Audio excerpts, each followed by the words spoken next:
So, welcome to our podcast or interview or just a friendly conversation.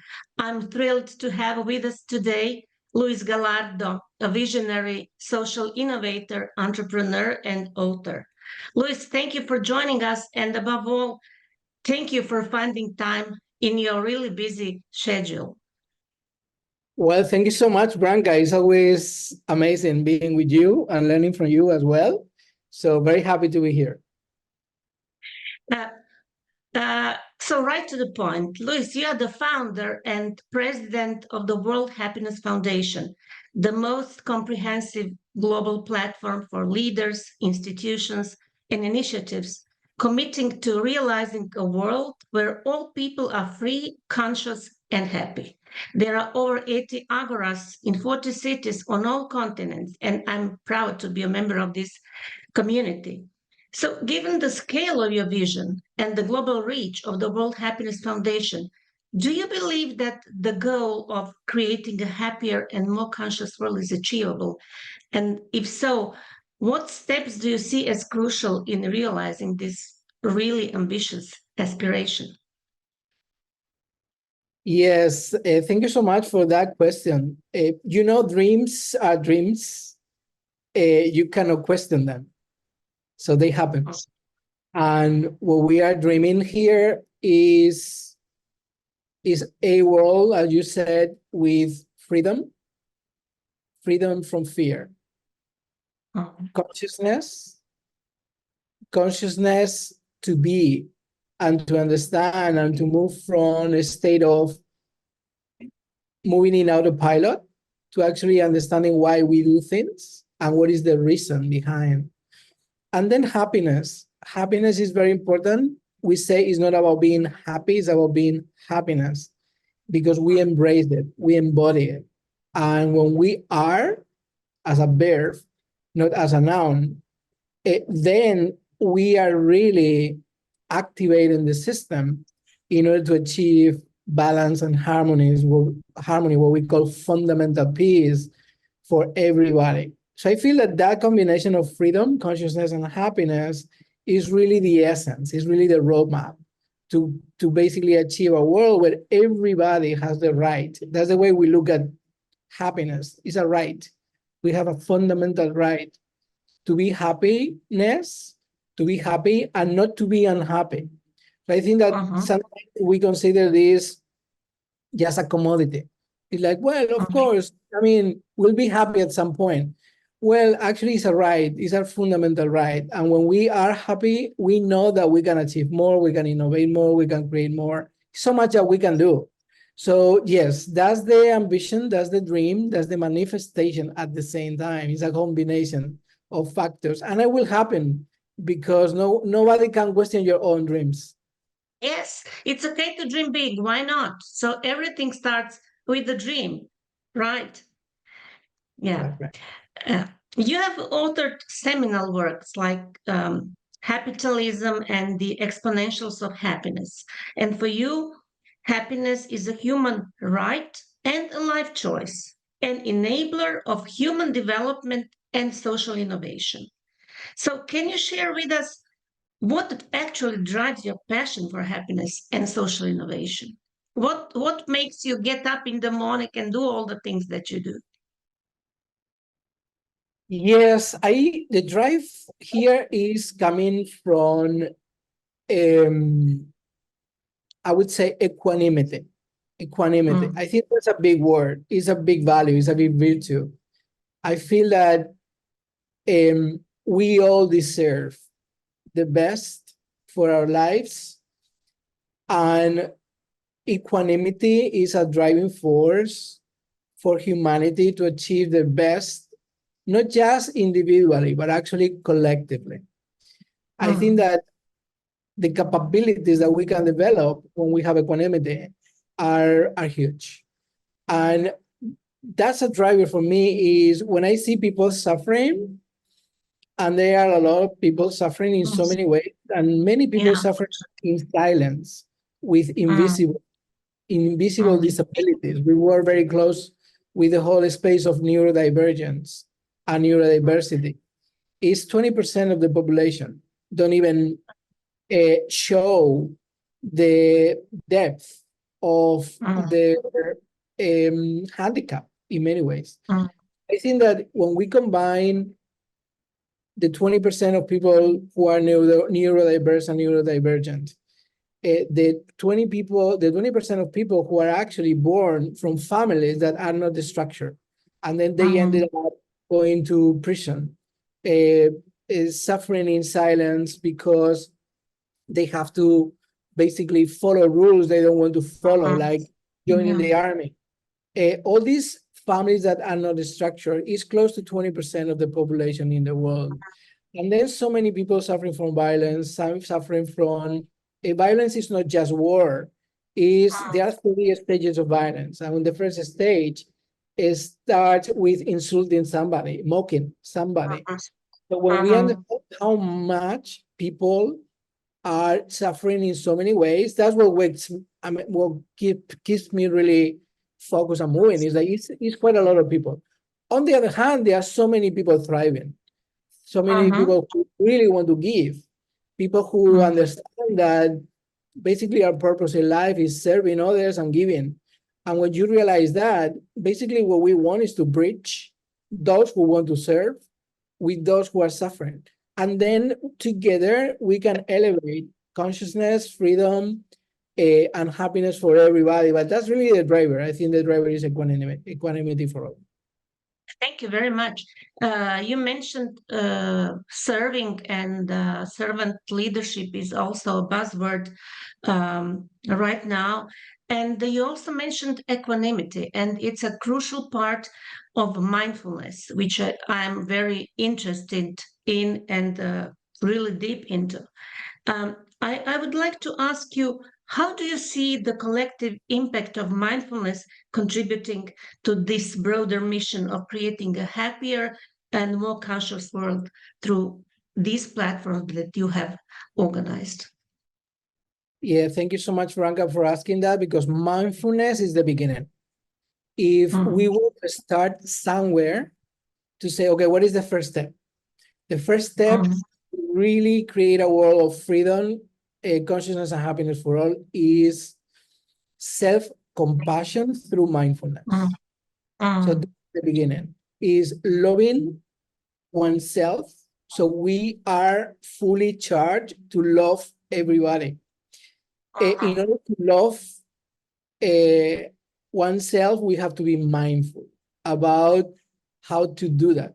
And that starts with awareness. We have to be aware of who we are and our fears, our shadows, our essence. We really need to listen in silence. What is happening in our feelings, what do we hear? What do we see? We have to combine all these elements of who we are at a deeper level. We have to connect with the core self. The way to connect with the core self is through mindfulness, is through meditation, is through contemplation. We have to use contemplative practices. The moment we use them, that's the beginning of change. The moment that we become aware and we are able to reframe and reprogram the subconscious mind, that's when we start actually being ready to influence the world around us. And we don't have to do anything else, because the moment we change ourselves, we change our communities and we change the planet. Some people focus, okay, I want to change external conditions first in order to change me second. No, it's right the opposite. You start with yourself. Mindfulness is the beginning. So it's really important.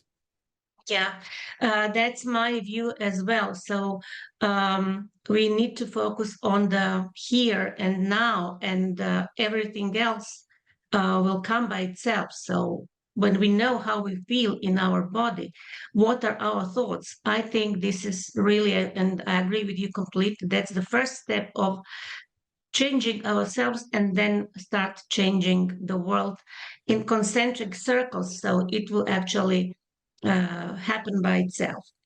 So, in your book, Why Capitalism Matters for the Continued Existence of the Human Race, you wrote, Every person wants to be happy. That's not something we need to debate or think about. It's just the state of humanity and undeniable urge we all feel. So, if that's true, and it is true, we all want to be happy, then why is it so hard for us to be happy? And what can we actually do to be happier? Yes, another amazing question. And I think that it's difficult for some people. It's not difficult for many other people. Uh-huh, In that optimism and positivity are very clear for people who are optimistic. So uh-huh, I think that it's not hard for everybody. There are some people that are already in the space of fundamental well-being, fundamental peace, because they remember who they are. That's the uh-huh, first. That's the first step. That's why we need mindfulness and self-compassion. The moment you remember who you are, and uh-huh, when you remember who you are, it's not just your body. It's not just your physical elements and the matter around you. It's really the uh-huh, energy. Who are you at the soul level? Who are you at the energy level? And there are people that already know who they are. So those uh-huh, people, for those people, happiness is not an issue. They are already in the track. What is difficult for people that basically forget? Because in essence, when we go deep, and I like a lot, I do my practice, personal practice, is coaching with hypnosis. So uh-huh, when I get people into trance, into the trance, and you go deeper into even past lives, or you do regressions when you were a child, and then you go deeper into your core self, 100%, 100. It's not like 99, no, it's uh-huh, 100% have a pure, peaceful core. uh-huh, Connect to bliss, you connect to union, you connect to peace, and what I call fundamental peace, that is not just the absence of violence, actually is all the conditions internally to be uh-huh, peace. 100% connect to the positive intention that we all have when we make decisions. So I think that what is missing is the connection, is the complete connection to our core self. And we have, uh-huh, that's why we exist as a World Happiness Foundation, because uh-huh, we need to help people remember who they are. Because the moment you remember who you are, you connect with your purity, with your peace, with your bliss, with your contentment, with your union, with your harmony, with your balance. I mean, people name it in different ways, but it's a similar state. It's a state of calm. It's a state of proactive well-being. uh-huh. I think that that's what is missing. It's basically time. It's time for people to remember who they are. Yeah, that's like the title of this book, Search Inside Yourself. We just have to search in ourselves. And the searching is a process. It cannot happen in 1 minute, 1 day. It really is a process. I also wanted to ask you a little bit about economy, which is actually not my field. I'm a teacher, but actually, your philosophy of capitalism proposes a new economic model, which is centered on well being and sustainability. So, how can leaders in business and government adopt this paradigm shift? And what are the key benefits? Yes, basically the shift from capitalism, where the key element, the energy of the system is capital. Mhm, What I'm proposing is this new paradigm called capitalism, happiness, where the core of the system is happiness. So we move from capital, from money, from wealth, material wealth, to another coin. And the new mhm, coin is spiritual coin, is the connection, the energetic connection to our uh, joy and happiness. So imagine just that shift. It's like the coin of the system shifts from capital to happiness. The moment you do that, then the accumulation that we all are thriving and the framework for success changes. Because when you have the capital as the core of the system, the framework for success is more capital, it's power, and it's fame. Fame, power, and money become the key drivers of that framework. When we shift to capitalism and we have happiness basically at the core, the way we reframe success is by more happiness, by freedom, and more consciousness. So imagine the fundamental shift. What we are saying is, doesn't mean that we are not going to be using capital. Well, if we want to keep using money as the exchange, as the easy way to exchange things, is fine, but not for the sake of capital. It has to be a higher purpose, and the higher purpose has to serve the fundamental goal of humanity, which is being in harmony and balance, and feeling safe and feeling secure. So basically, this is a fundamental shift. It's a mindset shift more than an economic system shift.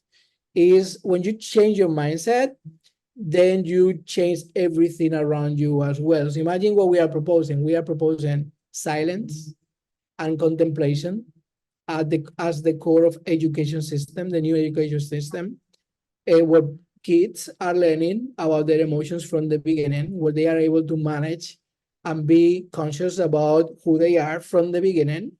We are talking about systems where forgiveness and giving are core to the essence of society, as well as gratitude. Forgiving, gratitude, kindness, love, compassion have become the key elements and rules of our society. So imagine in capitalism, you have to make a decision between going to war using weapons and having a whole industry behind selling you weapons, justifying that because they have to pay the salaries of the people working for those companies. Where do you make the decision? It's very difficult to say, well, I'm going to stop. Or you have an army like the Wagner group, 25,000 soldiers killing for money. That's it. Yeah, that's the point. So we have examples today where we are using capital to the extreme of misery, the misery of justification of things that I do because of the need to get more money. So imagine that you change the system and you change the framework with freedom, consciousness, and happiness, with non-violence at the core. So if we set the rules, it's like playing sports. When you play soccer or you play basketball and you're in the court, the players cannot hit each other. The moment you hit the other player, you get a red card. You are out. So why don't we do this for normal life? Why don't we actually have good diplomacy? We have good referees, good umpires that are saying and separating and saying, no, what you are doing is not right. Why? Because there is a lot of greed. There is a lot of greed because all this is driven by money, is the accumulation of money. So what we are saying is, well, in a capitalist system with the core of non-violence, you cannot use weapons because they are banned, completely banned. So this is the rule. The rule is you cannot kill. That's the rule. Yeah. But it's like so much common sense That's right. That is actually my inner child giving me these ideas. It's like that. I don't understand how we can keep doing all this barbarism in the world when it's so happy and it's so easy to have fun and to actually have dreams where we all are friends and where we all play with the right rules. Yeah, and actually, every war is ended at the table with the contract, with people sitting together and agreeing on something. So why not doing this at the beginning and not after so many people killed, so much misery and so much horror to the people? Okay, yeah, great, great. It's actually simple. Just we need just the mind shift, and we need Yes, to work on this. That's right. Okay. that's it. So uh, you have actually been a global executive in the corporate world and also have worked extensively in post-conflict regions with organizations like the United Nations. And how has your diverse background shaped your perspective on leadership and social change? So you've seen leadership in the army, in war, and also in corporate world. How has this actually shaped your perspective and your views? Yes, this is something I'm so glad that I've been able to be in different contexts. I was an international observer in the Srpska Republic, for example, and I saw what happened after the civil war. And hate and fear were the ingredients that leaders were using in order to create the drama that I saw there, that so many people witness and so many people suffer in many ways. When you are in the corporate level, leaders can do the same. The moment that you use fear, is like, we're not going to achieve the results. We need more time from you over the weekend. You're not going to get paid if you don't deliver. When we go into behaviors where we threaten other people and we manipulate other people to achieve our goals, our personal goals, this is bad. This is really, really bad. And this is the behavior that I've seen in politics, that I've seen in the corporate world, that I've seen in so many leaders that they don't know who they are, basically. You know, there is a positive intention as well behind them. And the positive intention is to achieve the level of peace that they don't have. But they don't know how to do this because you have these leaders that are completely ignorant about who they are personally. They have to justify and do all these tragic things because they are lost, really. So we have to be really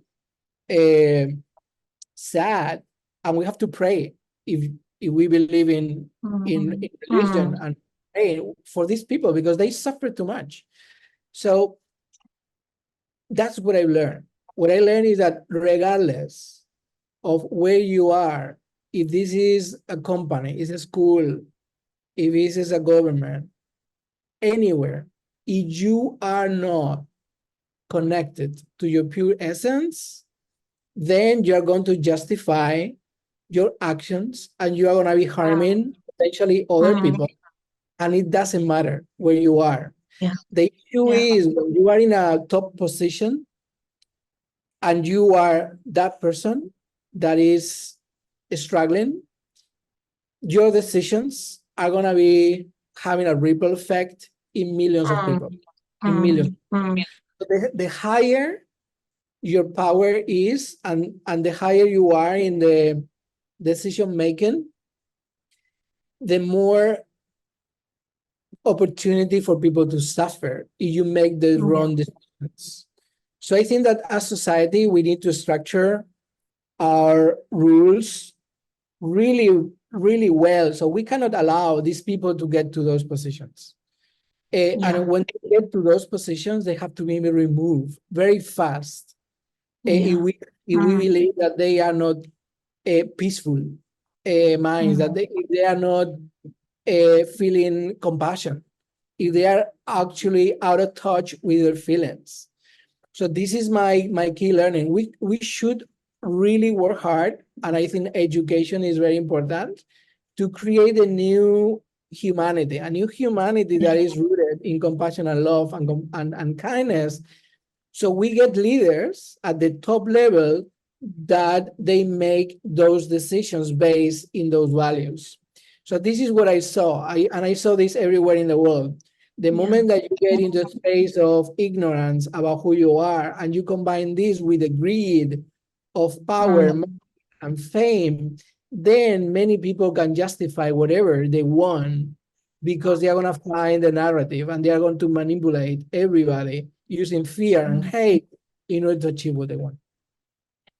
Thank you. When I teach mindfulness, then we have one section about emotions, and I very often say there are so many classifications of emotions. There are 60, 80, 20.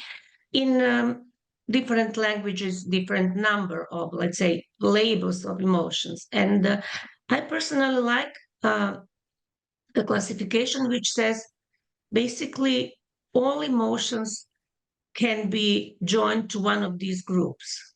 It is either love or fear. I agree. So I would say that very often people act out of fear. So all these negative or unwanted mental states and emotions actually come from some kind of fear. And we really need to teach children, and I have already started teaching mindfulness teachers in the kindergarten teachers, and I really hope that this will be the new humanity, as you say. Anyway, I will do what I can, and I'm really happy to hear from you all these things, because it's really how I see the world and how I see the development of the humanity. And on a personal note, so as someone deeply immersed in the study and promotion of happiness, I'm curious, are you a happy person? Would you say, yeah, I'm a happy person? Oh yes, I'm really happy person. I think that I achieve a level of a connection to my core self, my fundamental peace, that I really know, and I can know every single minute that I want what is peace and happiness. And if I'm not, because I might feel angry because of something, if I feel that, that's the moment where you go back into your essence. You can reconnect with your essence, and it might take you a millisecond, but then you're back. That's right. You are back to who you are, and that's something that we can teach. By the way, this is something that can be learned. This is something that can be learned, and this is what we do here at the World Happiness Foundation. We really, really help people and teach people how to be in a state, the state they want, in the moment they want. So we should make happiness state our default mode.